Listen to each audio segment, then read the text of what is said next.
ناظرین اکرام السلام علیکم ورحمۃ اللہ وبرکاتہ۔ اللہ کرے کہ آپ تمام حضرات خیر و عافیت سے ہوں اور اللہ تعالیٰ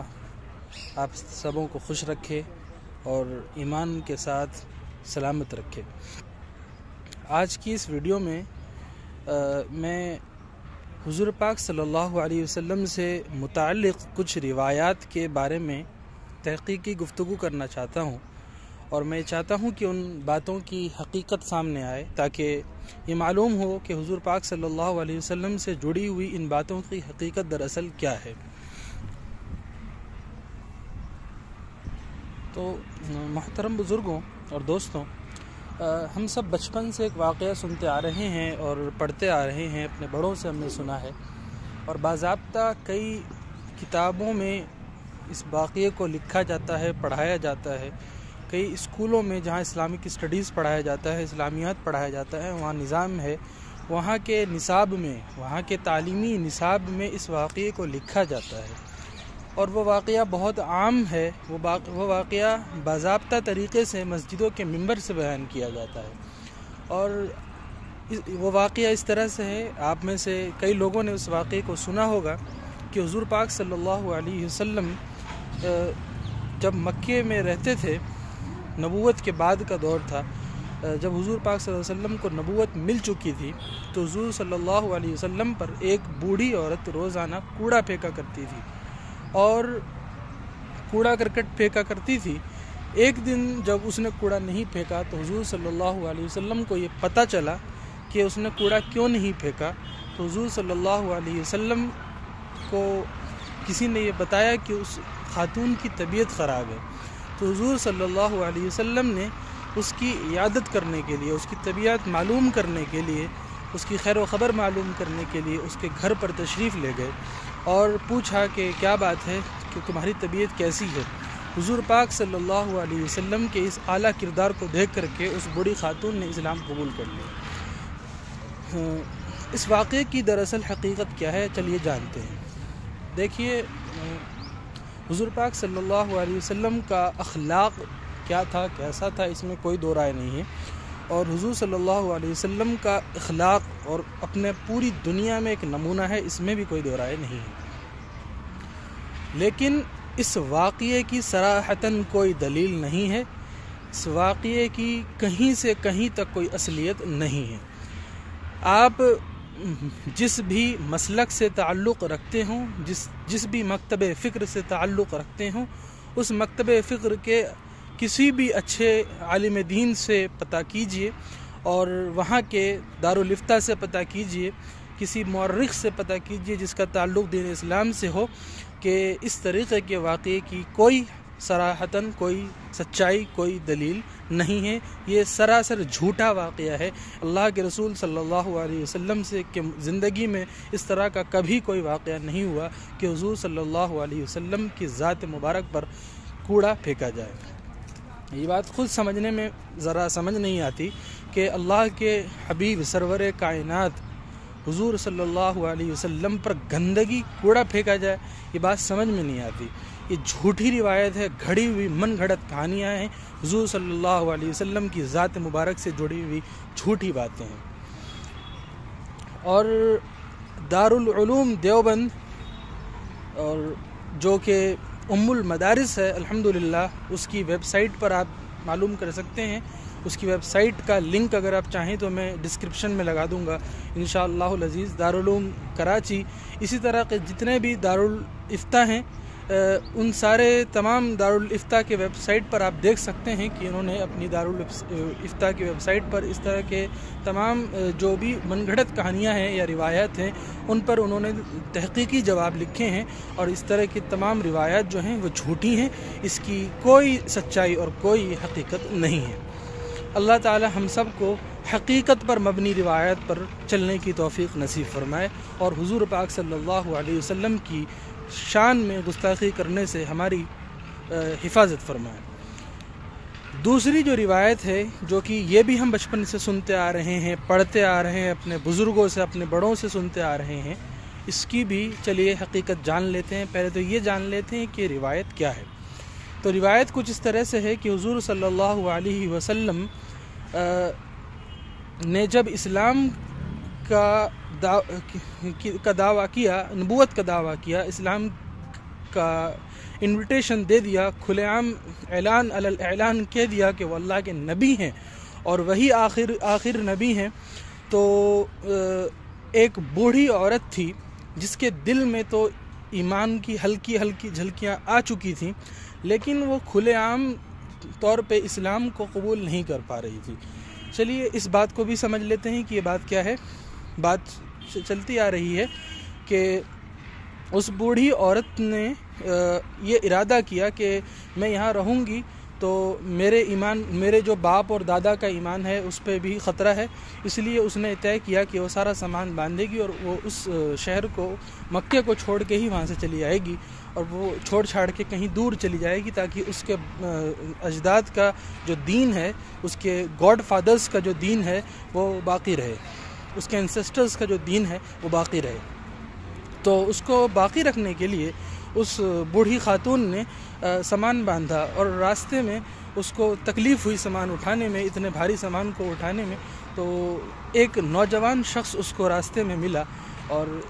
اس نوجوان شخص نے کہا کہ اماں کہاں جا رہی ہو، لاؤ میں تمہاری مدد کر دوں۔ تو اس نوجوان شخص نے اپنے کاندھے پر اس بوڑھی اماں کا سامان لاد لیا اور اس سامان کو لے کر کے جہاں تک بوڑھی اماں کو جانا تھا وہاں تک پہنچا دیا۔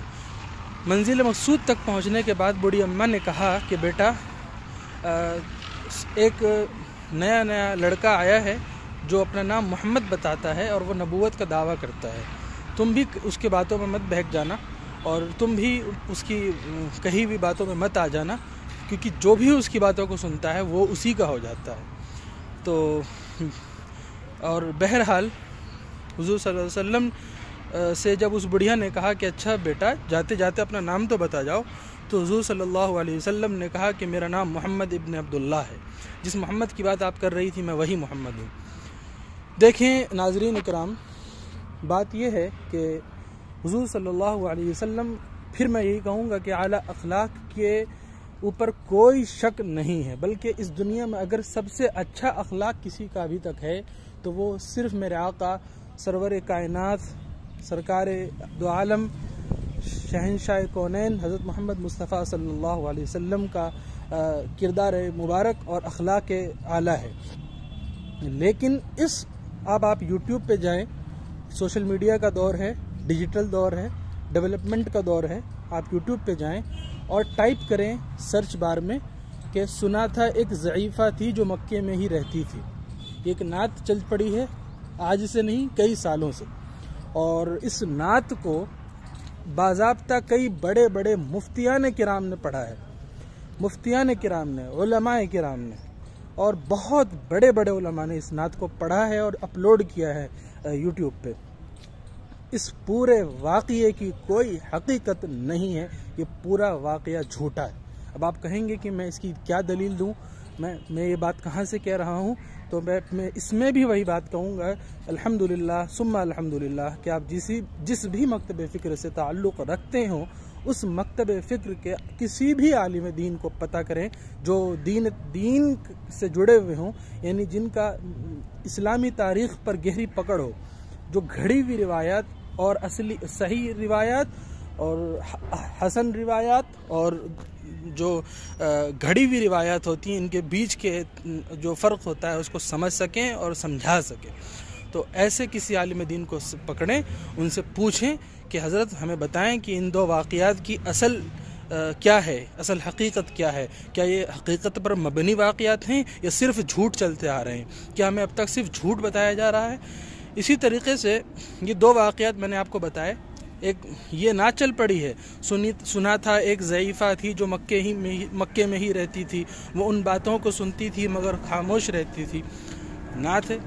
باضابطہ طریقے سے نعت ہے۔ اس بات میں کوئی شک نہیں ہے کہ جو حضور صلی اللہ علیہ وسلم کی بات کو صحیح سے سن لیتا تھا، یعنی آنکھوں کو کھول کر کے، کانوں کو کھول کر کے اور اپنے عقل کے پردے کو کھول کر کے سن لیتا تھا، وہ سچ میں اسلام قبول کر ہی لیتا تھا۔ لیکن جس کے عقل پر خود اللہ نے تعالیٰ لگا دیا ہو، پھر اس کے بعد وہ ایمان کبھی قبول نہیں کر پاتا تھا۔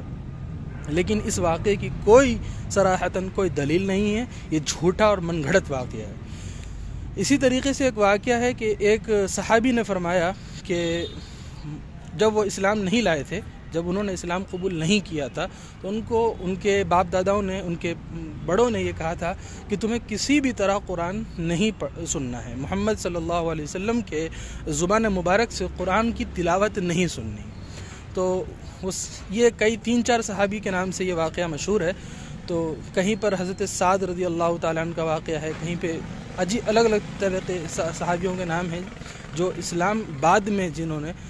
یعنی کہ صحابہ کی 4 جماعتیں بنتی ہیں، السابقون الاولون، یعنی جو شروعات میں جنہوں نے اسلام قبول کیا، من المہاجرین والانصار والذین اتبعوہم باحسان۔ تو ان جماعتوں میں جو دوسری جماعت ہے، یہاں ان کی بات ہو رہی ہے۔ خیر، آپ اتنے ڈیپ میں نہ جائیں، ہم اتنا ڈیپ انالیسس نہیں کر رہے ہیں۔ خیر، بنیادی باتیں میں آپ کو بتا رہا ہوں کہ یہ جو بات ہے اس کی کیا حقیقت ہے کہ حضور صلی اللہ علیہ وسلم کہ تم قرآن مت سننا کسی بھی طریقے سے، لیکن وہ صحابی کعبۃ اللہ شریف کے سامنے سے جا رہے ہوتے ہیں اور حضور صلی اللہ علیہ وسلم وہاں پر قرآن کریم پڑھ رہے ہوتے ہیں، نماز کی حالت میں ہیں اور قرآن شریف پڑھ رہے ہوتے ہیں، اور قرآن شریف کی بہترین قرات کو سن کر کے انہوں نے اپنے کانوں میں جو روئی ڈالی ہوئی تھی اس روئی کو نکالا اور وہ قرآن کریم سننے پر مجبور ہو گئے، اور انہوں نے پھر اس کے بعد قرآن کریم کو جو سنا تو پھر اس کے بعد انہوں نے کہا کیا رسول اللہ صلی اللہ علیہ وسلم میں ایمان لاتا ہوں، مجھے آپ کلمہ پڑھا دیجئے، میں اسلام لاتا ہوں۔ حضور صلی اللہ علیہ وسلم بہت بہترین قرآن پڑھتے تھے، اور اتنا بہترین پڑھتے تھے کہ کوئی نہیں پڑھ سکتا اس طرح کا، ہم نے تو سنا بھی نہیں۔ جو عاشق رسول تھے، جو اصل عاشق رسول تھے، ہم تو جھوٹے عاشق ہونے کا دعویٰ کرتے ہیں۔ اللہ تعالی ہم سب کے دلوں میں حضور صلی اللہ علیہ وسلم کی سچی محبت پیدا فرما دے۔ ہر دن دعا کرتے رہنا چاہیے، ہر نماز کے بعد اٹھتے بیٹھتے جاگتے سوتے ہر وقت دعا کرتے رہنا چاہیے کہ سچی محبت کا مطلب سمجھا دے اللہ ہمیں، اور ہمارے دلوں میں سچی محبت ڈال دے۔ تو بہرحال جو اصل عاشق رسول تھے، جنہوں نے حضور صلی اللہ علیہ وسلم کے نام پر اپنی زندگیوں کو قربان کر دیا، ان لوگوں نے حضور صلی اللہ علیہ وسلم کو قرآن پڑھتے ہوئے سنا۔ وہ کتنے خوش نصیب لوگ تھے۔ لیکن اس واقعے کی بھی کوئی صراحتاً دلیل نہیں ہے۔ یوٹیوب پہ اس طرح کے واقعات چلتے آ رہے ہیں۔ میرا اس ویڈیو کو بنانے کا مقصد یہ ہے اور آپ تک پہنچانے کا مقصد یہ ہے کہ سنی سنائی باتوں کو دین سمجھ کر کے نہ قبول کر لیں اور نہ اس کو آگے پھیلائیں۔ اس بات کو پہلے جان لیں، کسی اچھے عالم دین سے تحقیق کروا لیں اور اس کے بعد اس بات کو آگے بڑھائیں۔ الحمدللہ میں نے اس ویڈیو میں جتنی بھی باتیں کی ہیں وہ ثبوت کے ساتھ کی ہیں، اور آپ کہیں انشاءاللہ میں اس ویڈیو کی ڈسکرپشن میں تینوں واقعہ کے دلیل آپ کو لنک ڈسکرپشن میں اٹیچ کر دوں گا، اور آپ اس کو ریڈ کر سکتے ہیں۔ اور اللہ تعالیٰ سے دعا کریں کہ اللہ تعالیٰ ہم سب کو اصل ایمان اور اصل اسلام سمجھنے کی توفیق نصیب فرمائے۔ وآخر دعوانا ان الحمدللہ رب العالمین۔